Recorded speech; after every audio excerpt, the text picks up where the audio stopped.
మరోసారి steel plant పై రచ్చ మొదలైంది. స్టీల్ ప్లాంట్ ప్రైవేటీకరణ వార్తలు గుప్పుమన్నాయి. విశాఖ స్టీల్ ప్లాంట్ ప్రైవేటీకరణకు అధికారంలో ఉన్న టీడీపీ, జనసేన మద్దతు ఇచ్చాయన్న ప్రచారం జరుగుతోంది. అందులో ఎంతవరకు నిజముందో కానీ వైసీపీ ఇప్పుడు దాన్నే అస్త్రంగా మార్చుకొని కూటమి ప్రభుత్వాన్ని టార్గెట్ చేస్తోంది. అధికారంలో ఉన్నప్పుడు ప్రైవేటీకరణపై కేంద్రాన్ని ప్రశ్నించలేకపోయినా వైసీపీ నేతలు ఇప్పుడు కూటమి ప్రభుత్వం సమాధానం చెప్పాలని నిలదీస్తున్నారు. దానికి కూటమి నేతలు గట్టిగానే కౌంటర్లు ఇస్తున్నారు. దాంతో మళ్లీ స్టీల్ ప్లాంట్ ఇష్యూ ఫోకస్ అవుతోంది.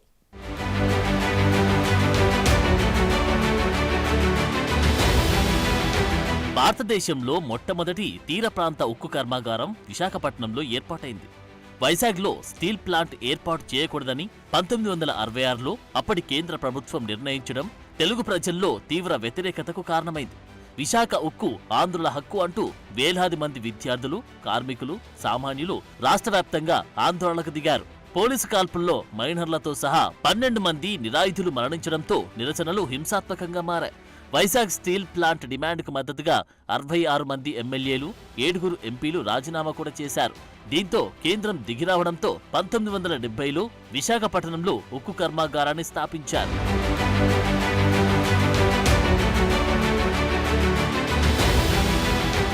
ఏపీలో ఇప్పుడు మరోసారి స్టీల్ ప్లాంట్ పై చర్చ మొదలైంది. స్టీల్ ప్లాంట్ ప్రైవేటీకరణ వార్తలు గుప్పుమన్నాయి. విశాఖ స్టీల్ ప్లాంట్ ప్రైవేటీకరణకు అధికారంలో ఉన్న టీడీపీ, జనసేన మద్దతిచ్చాయని ప్రచారం జరుగుతుంది.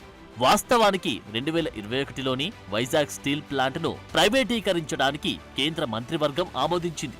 దానిపై అప్పట్నుంచి స్టీల్ ప్లాంట్ కార్మికులు రోడ్డెక్కి ఆందోళనలు చేస్తున్నారు. స్టీల్ ప్లాంట్ కార్మిక సంఘాలు వైజాగ్ స్టీల్ ప్లాంట్ను సెయిల్లో విలీనం చేయాలని డిమాండ్ చేస్తున్నాయి. వారి ఆందోళనకు అప్పట్లో టీడీపీ, జనసేనలతో పాటు అన్ని పార్టీలు, ప్రజా సంఘాలు మద్దతిచ్చాయి.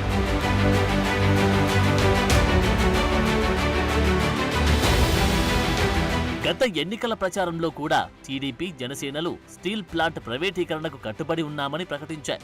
విశాఖలో వేల కుటుంబాలు స్టీల్ ప్లాంట్ మీద ఆధారపడి జీవిస్తున్నాయి. వారి మద్దతుతో విశాఖ నగరంలో అన్ని స్థానాలను కూటమి కైవసం చేసుకుంది.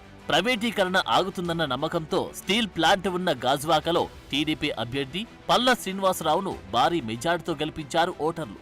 ఆఖరికి విశాఖ నార్త్లో బీజేపీ ఎమ్మెల్యే విష్ణుకుమార్ రాజుకు కూడా పట్టం కట్టారు. వైసీపీ ప్రభుత్వం అధికారంలో ఉన్నప్పుడు కేంద్రంతో రహస్య స్నేహం కొనసాగించినప్పటికీ స్టీల్ ప్లాంట్ ప్రైవేటీకరణకు వ్యతిరేకంగా గట్టిగా నోరెత్తలేకపోయిందన్న విమర్శలున్నాయి.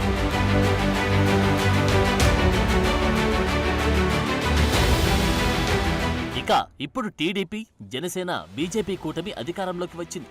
దీంతో విశాఖ ప్రైవేటీకరణ ఆగుతుందన్న అభిప్రాయం వ్యక్తమైంది. ఎందుకంటే ఇప్పుడు బీజేపీకి టీడీపీ అతిపెద్ద మిత్రపక్షం. టీడీపీ, జనసేనలు కేంద్రంలో కీలకంగా ఉండడంతో ప్రైవేటీకరణ జరగకుండా కేంద్రాన్ని ఒప్పిస్తారన్న నమ్మకం రాష్ట్ర ప్రజల్లో వ్యక్తమవుతోంది. ఇంకోవైపు స్టీల్ ప్లాంట్ ప్రైవేటీకరణ జరగడం ఏనాడో ఫిక్స్ అయిందని బీజేపీ నేతలు చెబుతున్నారు. ఇక ఇటీవల కేంద్ర ఉక్కు శాఖ సహాయ మంత్రి భూపతిరాజు శ్రీనివాస వర్మ దేశవ్యాప్తంగా ప్రభుత్వ రంగ సంస్థల్లో పెట్టుబడుల ఉపసంహరణకు కేంద్రం అనుసరిస్తున్న పాలసీనే వైజాగ్ స్టీల్ ప్లాంట్కు వర్తిస్తుందని చెబుతూ గందరగోళానికి తెరతీశారు.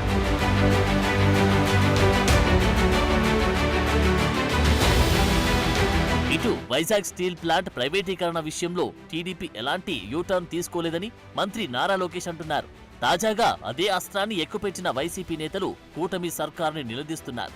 విశాఖ స్టీల్ ప్లాంట్ విషయంలో కూటమి ప్రభుత్వ విధానమేంటో స్పష్టం చేయాలని మాజీ మంత్రి, శాసన మండలిలో ప్రతిపక్ష నేత బొత్స సత్యనారాయణ డిమాండ్ చేస్తున్నారు.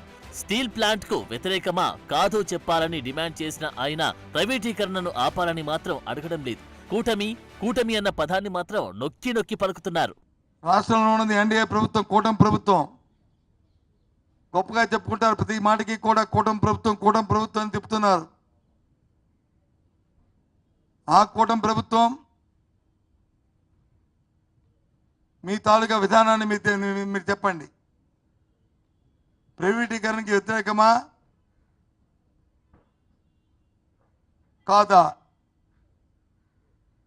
ఆ మాట చెప్పండి. మీరు మీ నాయకులతో మీ రాష్ట్రంలో ముఖ్యమంత్రితోనే, ఉప ముఖ్యమంత్రితోనే ఆ మాట చెప్పించండి. మేము రాజీనామా చేస్తాం, మేము వచ్చి అయిపోయిన తర్వాత ఆకులు చేతులు కాలిన తర్వాత ఆకులు పట్టుకుంటామంటే కాదు. దయచేసి అర్థం చేసుకోండి.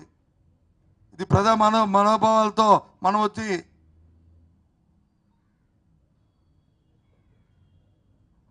ఆటలు ఆడుకోవడం సమంజసం కాదు. రాజకీయాలకి ఇక్కడ తావులేదు.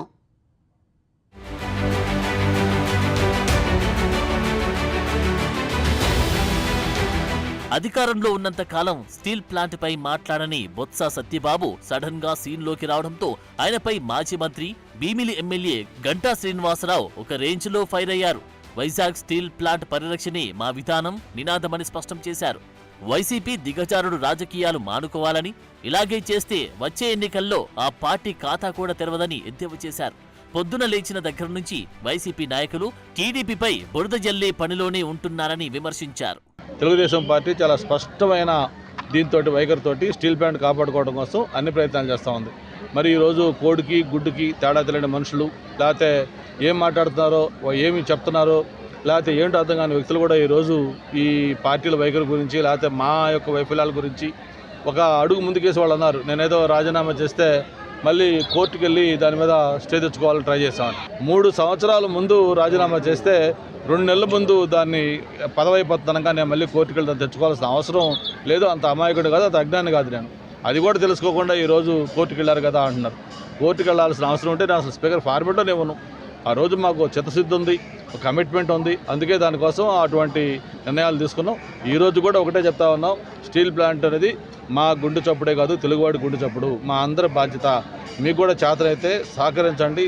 దాన్ని కొంచెం బలోపేతం చేయడం కోసం ఏం చేయాలో ఒక కన్స్ట్రక్టివ్ అడ్వైజులు ఇవ్వండి తప్ప చౌకబారు విమర్శలు చేసి చరిత్రహీనులుగా కావద్దని చెప్పని వైసీపీ పార్టీ నాయకులకి, వైసీపీ పార్టీ పెద్దలకు అందరూ కూడా తెలియజేసుకుంటూ, మొన్న ఎన్నికల్లో ప్రజలు 11 సీట్లు ఇచ్చారు. మీరు ఇలాంటి వైఖరే కానీ ప్రదర్శిస్తూ ఉంటే రేపు జరిగే ఎన్నికల్లో ఆ ఒకటి పోయి చివరికి 0 మిగిలిపోయే పరిస్థితి వస్తుంది.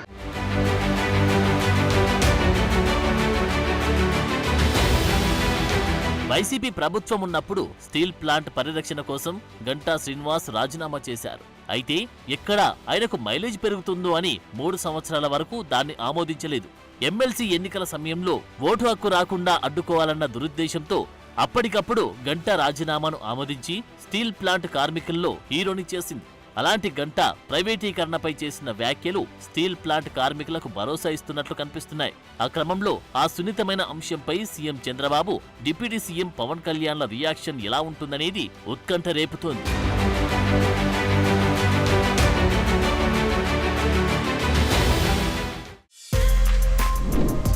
For more videos like this, subscribe Big TV channel.